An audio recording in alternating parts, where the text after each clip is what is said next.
Monsignor Manuel Bravo and the Reverend Fathers, Mayor Belen Fernandez, the government officials, brothers and sisters in Christ.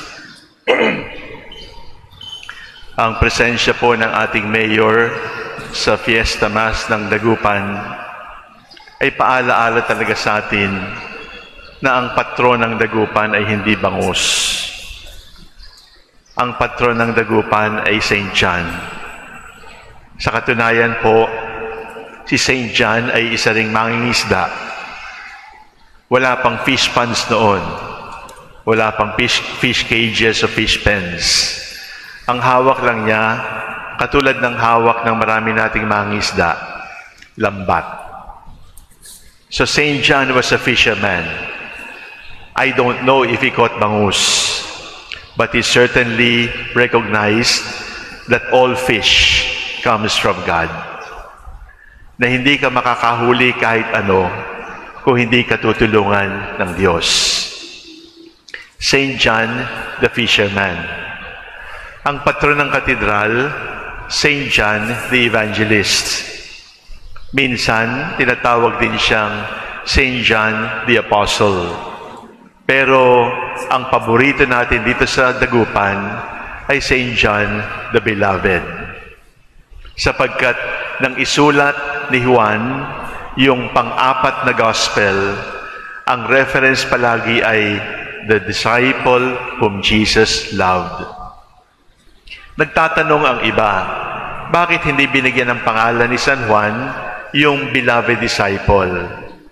Kasi yung beloved disciple ay siya, pero pwede rin na yung beloved disciple ay kahit sino sa atin dito. We can all be the beloved disciple of Jesus. How? First, komunyo. Ang Tagalog, pagkakaisa. Ang Pangasinan, pananabangan. Ang pinagsisimula ng komunyo, ang pinagsisimula ng pananabangan ay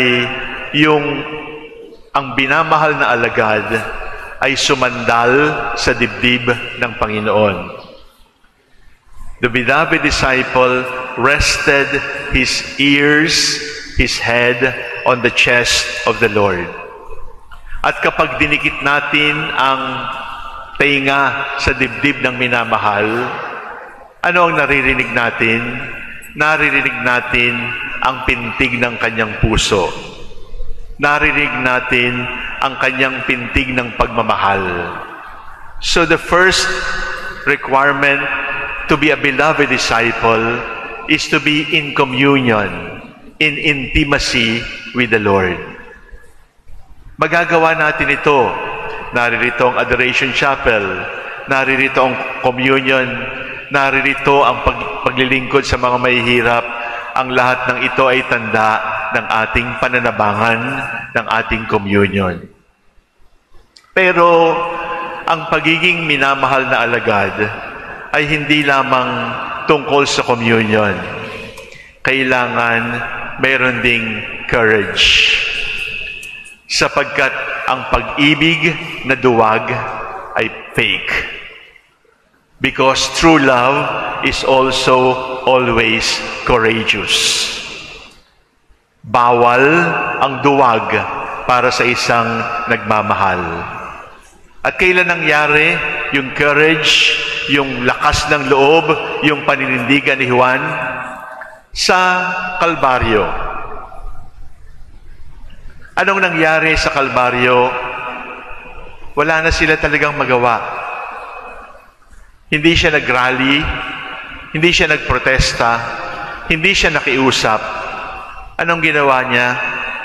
Sinabi lang niya sa Panginoon, Panginoon, wala na ho akong magagawa talaga, pero meron pang isa, hindi kita iiwanan. Madalas kasi, kapag wala na tayong magagawa, akala natin kulang na ang pagmamahal. Pero ang totoo, ang tuktok ng tunay na pagmamahal ay yung wala ka ng magawa, subalit hindi ka pa rin aalis. Wala ka nang magawa, subalit nandun ka lang. Iiyakan mo, yayakapin mo, tititigan mo, kahit wala ka nang magawa. Kasi yun ay tunay na pagmamahal. Courage. All true lovers are courageous. And true love cannot be called true love for people who are not willing to stand up when you have become helpless and unable to do anything. Ito yung pagiging beloved. Hindi lang yung pagsandal ng ulo sa dibdib, kundi yung kahit wala ka nang magagawa, iiyak ka na lang, hindi ka aalis, hindi mo iiwanan. Because love that is courageous is love that is always present. At nang mamatay ang Panginoon at muling nabuhay at umakyat sa langit, ano ang pangatlong ginawa ng beloved disciple? The third word is constancy. Constancy. Ang ibig sabihin, sa tuwing bubukas ang kanyang bibig, anong sinasabi niya? Sabi lang niya palagi, love one another. Kaya nga, sabi po ng mga historiador, mga sumulat ng kasaysayan, medyo nakulitan na yung mga unang Kristiyano kasi tuwing iimbitahin nila si John the Beloved, yun lang ang sinasabi, love one another. At sabi nila, wala na ba kayo ibang sasabihin? Pero ang sagot ng binamahal na alagad ay ito, kung ito lang talaga ang maririnig ninyo at ito lang talaga ang gagawin ninyo, buo na ang pagiging Kristiyano. But the fact is, we have not really loved one another. That is why our Christianity is still lacking until now. Pero sa kahuli-hulihan ng kanyang buhay, yung constancy ay yung pag-aalaga sa minahal ng Panginoon. At sino yon? Ang mahal na birhen. Inalagaan siya ng birhen at inalagaan din siya ng birhen. Inalagaan niya ang ina at nagpaalaga siya sa ina because that was the command of the Lord, behold your son, behold your mother. Tatlong salita para sa mga beloved. At hindi lamang si St. John yon, tayong lahat. Tayong lahat ay tinatawag sa komunyo, sa intimacy. Tayong lahat ay tinatawag sa courage, sa lakas ng loob. Kahit wala na tayong magagawa, diyan ka lang, huwag mo akong iwanan.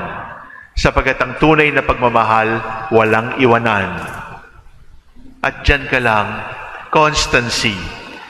Kahit wala na at di ko na nakikita, naririto pa rin ako, mananatiling tapat. At sa huli, di ba ang sinabi, the disciple took her into his home.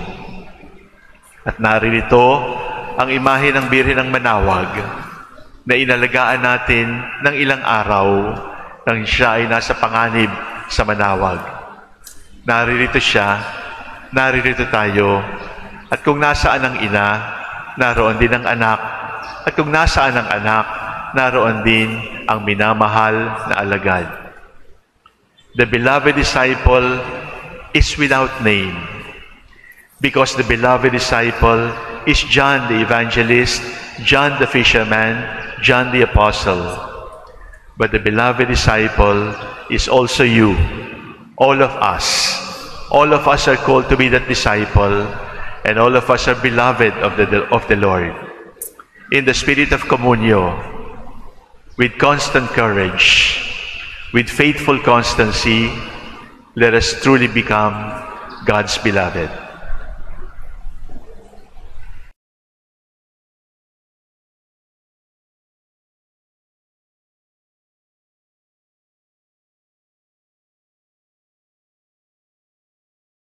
Jesus Christ, the Son of God, was born for you and me.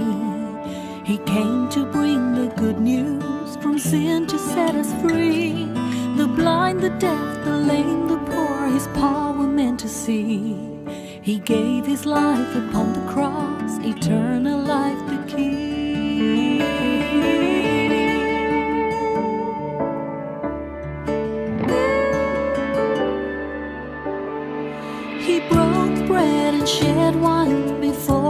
agony. We share the body and the blood in his memory.